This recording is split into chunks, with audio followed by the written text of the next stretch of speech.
আমার শ্বশুর আমাকে ভালোবেসে তার মেয়ের সাথে একটা বাড়িও গিফট করেছে। এদিক সেদিক হলেই মাথার উপর থেকে ছাদটা না হারিয়ে যাবে। দেখেছিস বন্ধু, ও কেমন ভেজা বিলাই হয়ে গেছে, মানে মাছ না খাইতে পারা বিলাই। মিউ। এই শালা কর্পোরেটের বাচ্চা, আমি বিলাই হইলে তুই কি? তুইও বিলাই, তবে সেটা পার্সিয়ান। কেন কেন?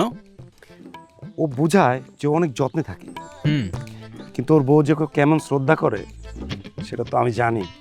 তাই নাকি রে? এই কর্পোরেটকে ওর বউ রেসপেক্ট করে? টু রেসপেক্ট হাই করে। দেখ ভাই, আমি তো সরকারি চাকরি করি, হুম প্যারা নাই। হুম। মাল তো কর্পোরেট, সারা বাসে করে বসে বসে জুম মিটিং করে। বউ মনে করে যে ওর মাথায় সমস্যা আছে, কিন্তু আসলে তা না। কর্পোরেট জব করতে করতে সাথে রোবট হয়ে গেছে। একদিনের ঘটনা বলি, একটা অনুষ্ঠানে বুঝছস, ভরা মজলিসের মধ্যে ওর বউ কি করলো, ও গায়ের মধ্যে বোরান ঢেল দিল। হ্যাঁ? হ্যাঁ, এই রায়ান দোস্ত, তুই একদম ওর কথা বিশ্বাস করিস না। ও আস্তিক চিটার। দোস্ত, ও কলেজে কেমন ছিল মনে আছে? Lady killer. আর এখন হচ্ছে বইয়ের ভয়ে একটা মশাও মারতে পারে না।